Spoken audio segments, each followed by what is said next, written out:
Back with another one, Upthescore in the building at our new location, Morningside Cafe, and we here with another special guest, man. So we about to jump right in because I'm excited. That's all I'm gonna say. I'm excited. We got the man with the plan here. We're go ahead and let him introduce himself. Tell us a little bit about yourself. We're gonna jump right in, bro. I'm Ronnie Billingsley, founder of the Michigan Avengers, athlete as well. Here with my man Steph. Man, yo, bro. First of all, congratulations on this situation, man. Appreciate it. Arena football back in the city. Back in the city. I remember it. It's not like the feeling, bro. It's not like the feeling, man. It's a different kind of feeling. It's a different vibe. It's a different energy on the field. I mean, because it's like just like restaurants. It's different flavors, different type of situations. But being able to be in this situation, man, I know it gotta feel great, man. How did you even? We gonna go back. Matter of fact, let's do that first. Okay. How did you play Little League football? Let's go there. I played for the Southfield Falcons. Southfield Falcons. Yep. Okay. Did y'all win? Hold on. Yeah. I had to jump in on that. Yeah. So my coach Steph, he coached for the Southfield Falcons. So. Oh, you coach for the Falcons now? Yeah. Okay. So all right, let's talk about that, man. How was that experience, man? Playing Little League football for the Southfield Falcons, man. It was definitely a good experience. I feel like every football player from out of the city done played some form of Little League, whether it was PAL or Pop Warner. Right. One or the other. I mean, you absolutely. You know. So, because positions change. What position did you play? I always played D-line. Oh, for real? I always played D-line. D-line. I tried a little offensive line. My coach was like, nah, you a D-lineman, bro. Is that what you felt like? Is that in your heart what you wanted to play, or did you have like feel like you wanted to play something else? No, I just wanted to play. Oh, you just wanted to play? I didn't care what I played. I just wanted to play, and I was a big kid, so coach just told me, it was like, your ass on the line automatically. Right. Like, it wasn't no. So did y'all like on your last year, 13U, right? Mm-hmm. Did y'all win that last year? No. Wow. You remember who y'all played? We didn't even make it close. Okay. So then you went to high school, River Rouge, right? I didn't go straight to Rouge. I went to Berkeley for a little minute. Okay. I left Berkeley, went to Oak Park, and then went to Rouge. Okay. So how was that like transition? Like just going there and then ending up at Rouge, because that's where you graduated from? Yeah. How did that? So we lived in Detroit. I lived with my mom. Right. But my dad stayed in Oak Park. Yeah. So we were using the Oak Park address. But I was staying off like Dexter and Davis. Right. And they found out, and they was like, nah, you gotta. Yeah. It was something within that realm. Berkeley is a weird school. I didn't really like it like that. Right. I still got some people I still talk to from there though that I'm still cool with. But as far as I told my parents, like, I don't like it here. Like, I don't feel like I fit in here.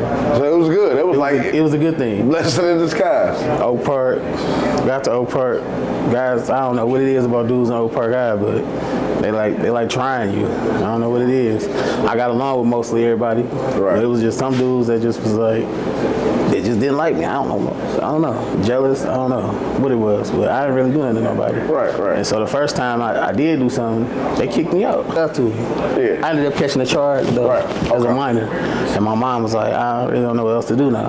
Like, you done caught an assault charge as a minor. They got kicked out of this school. I don't know what to do. So she ended up sending me to Crossroads. And the disciplinarian at Crossroads was good friends with Corey Parker, which is the head coach at Rouge. CP. CP, shout out to Corey Parker. Okay. And he was like, I had got in trouble there.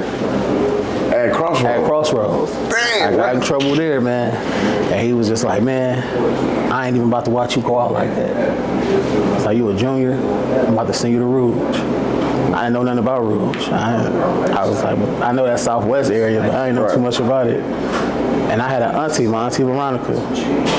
She lived in Rouge, her and my cousins. So my mom was like, well, you know your auntie Veronica couldn't stay out in Rouge. Yeah. So my auntie was like, you come stay with me, use my address, go to Rouge. Graduated from Rouge. Did y'all, so y'all won that 12 year? Did y'all win that? No, we didn't win. We got knocked out like I want to say it was at like the second round. But y'all did win the year y'all was the first year or the second? No, not neither one. We won the league, yeah. Okay. We didn't win like the state or nothing like that. Okay, so from there, like, so let's even just stand right there, man. You know, because a lot of times, man, you know, we see a lot of kids get lost, you know, in transferring schools, and you know, parents get a little frustrated. Streets call, you know what I mean? What kept you driving, bro? You know what I mean? My parents was one thing, and then I had coaches like Coach Parker, Keith Ballard, rest in peace, Keith. Yeah. One of the best coaches ever. Keith Ballard saved my life. For sure. You know, Coach Ballard was he was at Oak Park Alternative, but I had met him. He was trying to get me to come play semi-pro when I graduated. But, you know, from high school? From high school. Okay. And he was like, yeah, you need to get your film up, man. You need to do such and such, such and such. I didn't listen. I listened to him as far as like staying out of trouble. Right. And staying focused and stuff like that. Because he was on my ass. Like, Keith was a big dude, so you ain't want no smoke. I ain't want no smoke with Keith. Right. I ain't want no smoke with Keith, but the biggest thing with Keith was he loved me. I knew Keith, he loved all his players, all his guys, man.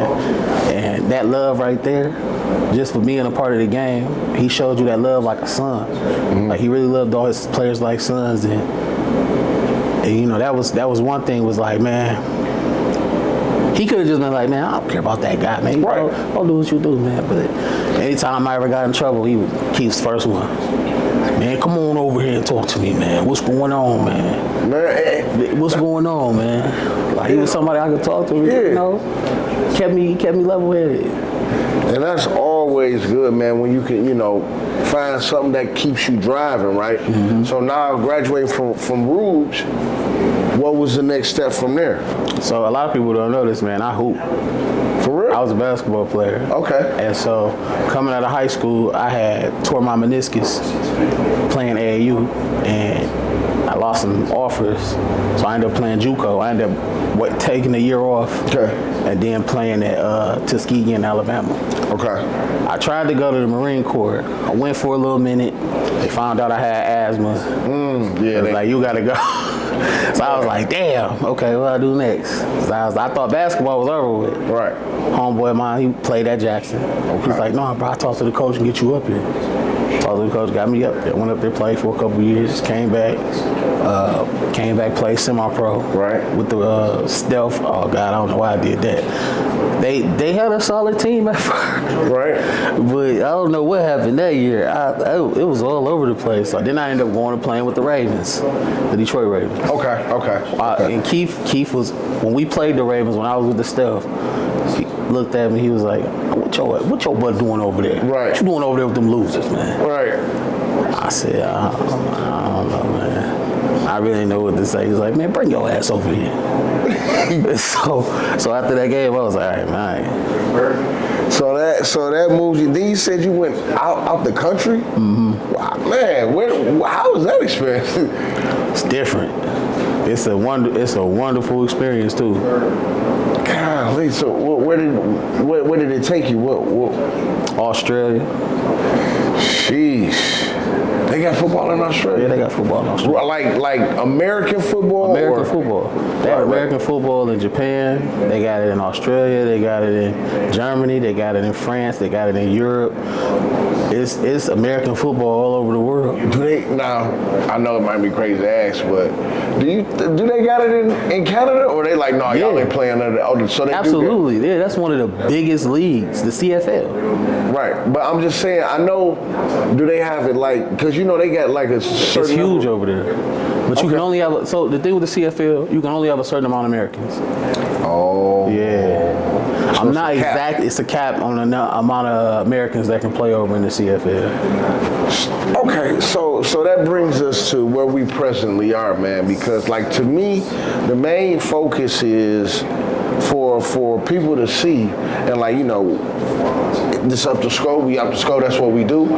But for people to see that it's not just the top making it to the top to the NFL, man. It's so many other categories of football.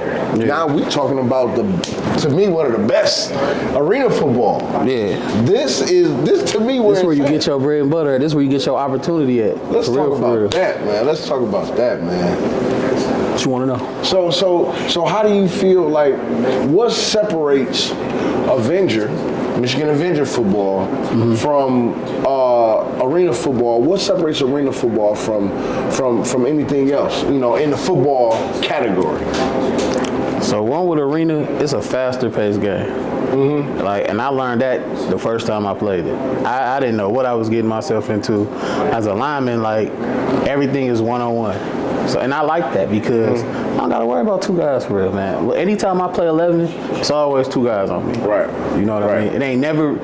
I ain't never came across a matchup where it was just always one-on-one. It's always 2-on-1 or 2-on-1 and you bringing the running back up there.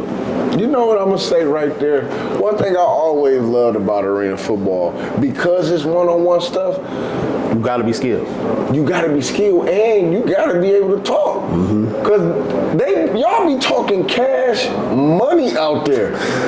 It's but that makes it way better. Yeah. You know what I mean? The arena feel and being able to hear that sound and you hear the players and you actually up close and personal. I mean you do it in regular, but that I don't see no other football wise, nothing more up close and personal than arena football right now. You know what I mean? It's because it's not. The fact that we on the brink of bringing it back to Michigan, back to Detroit.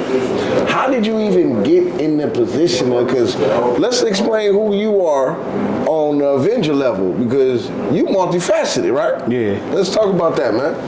Let's talk about that. So you play and you. So right now I'm playing, coaching, CEO. I'm coaching right now, helping because we looking for some more coaches. Okay, we looking for skill positions. Hey, listen. But I actually now this week I just kind of filled that spot. Okay. So all right. So coaching staff is solid. For right now, we're gonna see what he bring in. Who he bring, because he bringing some other guys with him. So we gonna. You want to talk about who you got on the coaching staff a little bit, or are we gonna hold that for the people to come see? We hold that for the people to come see. All right, cool. You gonna know who our coaches is by our style of play and how we play the game. For sure. So let's talk about like the games that we got coming up. Okay. Because I can't sleep, bro. I'm ready. I wish we could play tomorrow. But I know y'all gotta prepare, and I know the practices in Novi be intense. And I heard y'all had like a little scrimmage or something go down. Yeah, we had a little scrimmage with the Ravens. Shout out to them. How'd that go, man? It's a learning experience for sure. Okay. Because they not an arena team. No, they're not an arena team. So y'all had the advantage. As far as like knowing the rules and stuff like that, yeah. All right. But I mean, you got to understand that them guys is just they're a solid program. Yeah. They've been around for years. Yeah. You know what I mean? They're playing together for years. These guys are all new. Unfortunately, we don't have a team that we had last year. Right. Some guys, they went different ventures. Some guys didn't want to come back due to mistakes that I had made last year. I mean, I was new to this. I didn't know what I was doing. I threw out there. So is this your second year? This is my second year. Okay. So instead of disassembling the team last year, I just I did what I could. I did the best that I could. How I feel. So what I like about what we talked about earlier is that, this is different than, like we said, it's you got semi-pro, you got arena, you got NFL, the way you setting up the system for Avengers, you able to even compensate these guys a little bit, man. That's different. This episode of Upthescore podcast is presented by Morningside Cafe. If you haven't already, make sure you follow us on social media at Morningside Cafe, and make sure you stop in at 16369 East Warren Avenue, Detroit, Michigan, 48224, and don't forget to scan the QR code to visit our website. That's different because I don't know no semi-pro team. You know what I mean? So that's because that's not their goal. That's not their goal. You know, no disrespect, or I ain't trying to shit on semi-pro because I played it, so I can't really down talk it. But in all reality, the thing with semi-pro is a lot of them guys just playing, trying to relive their glory days. They ain't trying to go no further. You know, the teams they could. It's a lot of teams they could, like the Ravens. They doing it now. They one of the teams that's trying to take their guys to another level, and they trying to do something different. Right. But for the majority part, most of the teams, man, it's like a rec thing for them. Right, and the thing is, it ain't nothing wrong with that. You know? It ain't nothing wrong. That's cool. That's how what we were saying. Yeah. That's what that is. That's why there ain't no disrespect to it. But with arena football and the way that y'all setting it up, man, y'all setting you guys up for success, bro. Yeah. You know what I mean? We set guys up that want to go to the next level. They want to go to a different level. That's really commendable. But like you said, I can think of a few guys who in the semi-arena, in the semi-pro level, that they are making some connections to, but the way that this is set up, man, like we talk about all the time, the NIL thing, right? And we're going to dive into that. That was one thing I want to talk about anyway, right? So with how this stuff is set up, it's different now. It's different. Like way you don't even have to go to the NFL. You can stay in college, make millions, and don't get taxed on it. Stay in college, do 4 years, pop off and go play for the Michigan Avengers. But seriously though, how many cats gonna be able to do that and really feel accomplished and really, not even have to go through all of what happens with that money breakdown with the NFL? Because a lot of people don't know that. You hit me the game, bro. I didn't even know that. You mind talking about that a little bit? Because I didn't even. I know you gotta, like, when you get the money, you gotta pay for certain things, but because a lot of people got it twisted on how that money goes. So can we talk about that a little bit? I mean, first off, if you got an agent, your agent get his percentage, right? That's one thing, right?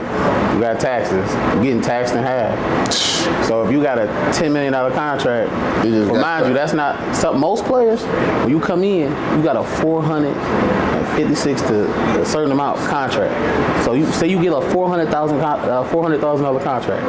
That's already taxed in half. Now that's $200,000. That's a 4-year contract for most players. That's a rookie contract. Come on, bro. That's all my money. That's all your money, and then you got incentives. So in order for you to even get a majority of that money, you have to reach your incentives. And so what's incentives? Like, what do you stuff you got to do? Stuff you got to do. So if you're a quarterback, your incentive might be like, you got to throw over 300 yards a game, or you got to throw quota, like touchdowns. You got to make quotas. I mean, because think about it, man. As a team owner, I'm not paying you to do nothing. Right. Like, if you just own this roster and you're not doing nothing, what am I paying you for? I'm paying you to perform. I'm paying you to put on a show for the fans. Because that's all it is. Now it's a show. So in contrast with how Michigan Avengers putting this situation together to compensate players, how you were saying that it's not only will it be, the type of a conversation, but the way that you networking with other resources for them to be able to go into different situations. Yeah, different. That's what separates. Yeah. So basically, one of the biggest things, right? Since social media is such a huge thing, and you got so many content creators, and you can make money off of your content as a player, it's only right that you make money off your content. If you're gonna be an athlete, be it all the way. If you want to make money, do it all the way. Your merch, your content. That's one of the biggest things. Being mic'd up during the games, putting your stuff on shorts, advertising yourself, getting yourself out there. I mean, because in reality, you may not make it to the NFL. Right. And I mean, but what you said was real monumental, man, because most of these guys don't even understand how contracts work. They don't understand how contracts work. Like last year, for instance, some of my guys thought, okay, well, it say $250 a game. No, that contract says up to $250 a game. So you could be paid anywhere from $50 to $100 to $200 to $250. So that's not a guaranteed $250. That's up to $250. And I had to make that, and I thought a lot of guys read that because we had all went over it at a certain point. But some people don't read their contract. Some of them, but it ain't their fault though. Right. Some players just, they see what they see and they don't read. So actually it is their fault. Right. You don't read. So how do you like, because it's still a learning process. Yeah, it's a learning process. And I a lot of that up. You know, Right. But you learning. I'm learning. Trial and error. Yeah, trial and error. So how do you? What was the kind of the solution to at least the communication side to okay, boom, just like you said, a player probably just saw 250, he ain't see up to. Is there like a way that y'all like reconference and have a different like a meeting with them again to break it down to them again? So we individually sit down and talk to these guys about money and how the money works, how the money is made. Right. So the one thing you have to understand as an athlete when you're dealing with money is how it's made. Right. Right. Whenever you're going into something like this, understanding how it's made is the biggest thing. So you know you don't make money unless the tickets being sold. The team don't make no money if y'all ain't selling no tickets, if y'all ain't selling no merch, if y'all don't have no sponsors. We had 2 sponsors last year. We didn't have no home venue. I hustled up and came up on what I had to come up on to get them the games and for sure. Get uniforms and stuff like that and all that. But I mean, I ain't Bill Gates, man. I do what I can. Yeah, and with that, is that where this came from? Yeah. That hustle, grind, and grit. Man, I ain't gonna lie, man. Them boys was hungry. Yeah. And shout out to that coaching staff. The Mansfield boys they're a hell of a coaching staff. Can we talk about how this happened right here? Because we ain't no reason to have it here. We'll talk about it. Yeah, I ain't gonna lie, man. That was all hard work on them. That was all hard work, coaching and dedicated players. Was it a close game or how did that game? That championship game wasn't close. It started off close. It looked good, but then towards the end, man, they just wanted it more. Yeah. You know, they was just hungrier. And it was a lot of excuses from the, and I ain't throwing no shade at them, but I mean, they talk shit on us. They thing was, they only beat us because our quarterback was hurt and you know, my auntie missed her leg and some other shit, you know. Right, so it was a whole bunch of other bullshit that they were saying that's the reason they lost. But at the end of the day, y'all lost. Right. That's like if we go out and we play and we lose, I'm not gonna sit up here and be like, oh, we lost because my auntie lost her cat. Or because you got my your uncle got a peg leg. Yeah, I ain't about to your braids and you had grease in your eye. Yeah, you know, and then you took a knee because of the. I ain't about to do all that, man. We lost because we lost. Like, at the end of the day, man, it's a sport. Somebody has to lose. Right. Somebody has to win. Ain't no excuses, man. Yeah, it's not. So, like you said, and I was just kind of joking with it, but you saw did you see the fight with Tank? Did you see the fight? I saw the fight. You saw, I mean, I'm just bringing it up because we're talking about excuses. Did you hear the excuse? That boy had to take his water on it. But my point I'm going to say is this. My coach told me it ain't no excuses, man. It's just results. It's just results. You know what I mean? So I believe, like I was talking with Steph, you know, a lot of times, you know, it's about money. It's about how we can make more. It's, you know, so it's a lot of things that you play into that. You know what I mean? You know what I'm saying? That was magical right there to me. I want to tap on something real quick. Okay. I'm going to let you go ahead and get off. I want to throw something out there. But I'll just end it like this. I feel like, just like you said, you know, when you, in this sport, I just related to different sports, but in this sport, you know, you can blame it on the refs if you want to. You can blame it on your backup quarterback. You can blame it on, I'm going to the NFL. You can blame it on starting an injured running back over a running back who just broke a record. You know what I mean? It's a lot of things you can blame it on, but at the end of the day, when it comes 0-0-0, it's what did you really do? What did you really do? Make it happen. So, you know, that's how I would say, you know, no excuses, just results. It's funny you say that because one thing Parker used to yell at us about when we got to complaining about the refs, he'd say if we was up 50 to zip, the refs wouldn't be a factor. We wouldn't have to worry about a close game lost if we was doing what we was supposed to be doing. If we was beating, we wouldn't have to worry about a close game and a up by a ref. Do your your job. Do what y'all supposed to do. Bottom line. And that's crazy. That's how many years ago was that, man? Shit. 13 years ago. And it's still true to this day. It's true to this day. And I'm pretty sure his coach told him that when he was playing. Right. So philosophy-wise, like, how do y'all impart, into the team? Like, what going into, like, because the game, let's talk about that game that's coming up. Like, what's the mind state coaching-wise, and what's the temperature of what y'all focus on, to get ready for this, this first situation? Well, we know that we got a lot to prove this year. Coming off a championship win, not having the same team, being a brand new team, and going back playing the Ironman in their house once again. We know that they're going to be gunning for us. We know they're going to be coming at us hard. They're going to be coming at us crazy. So we know we have to be aggressive. We know we have to be strategic. We got to play smart. We know we cannot afford to let the players get in our ears and throw us off our game. Those are 4 biggest things right there. And executing, that's the 5th. We know those are the most 5 important things that we have to do to win this game. For sure. And and we throw a 6 in there and not leave it up to the refs. And not leave it up to the refs. Marcus, because when you doing those type of things and staying focused on it, that's where the victory come from. You know what I mean? Consistently, every play, that right tackle doing what he's supposed to do, like no plays off, that type of stuff, man. You know what I'm saying? So, and I already see, just based on, content that I've seen and stuff that I'm learning about how the Avengers situation is going down. Y'all boys over there working, man.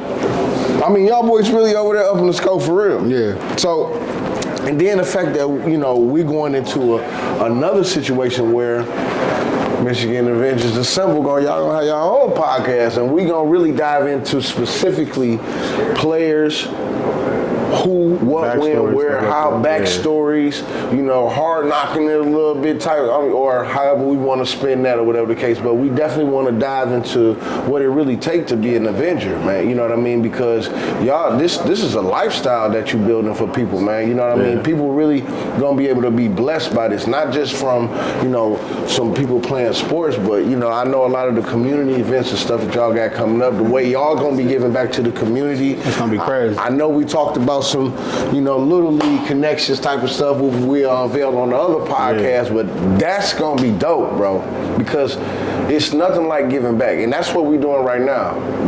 Like even with playing football, like a sport is giving back. Yeah. You know what I mean? Whether you're getting paid for it or not, or whatever the case, it's giving back. Giving the form of entertainment. I mean, giving back, giving something in exchange for something. Yeah, for sure. So just to see that, and to know your backstory, know that you're doing it for the right reasons, man. You could have bailed out on this project and went a totally different route, man. Yeah. You're a very smart man, but you said no, you're gonna stick in, and you keeping the Avenger brand popping and taking it to another level, man. Well, I mean, this year a lot different from last year. Last year I didn't have the connections that I had this year. I don't have the help that I had last year. So it's gonna be a total different ball game. I didn't know last year what I know now.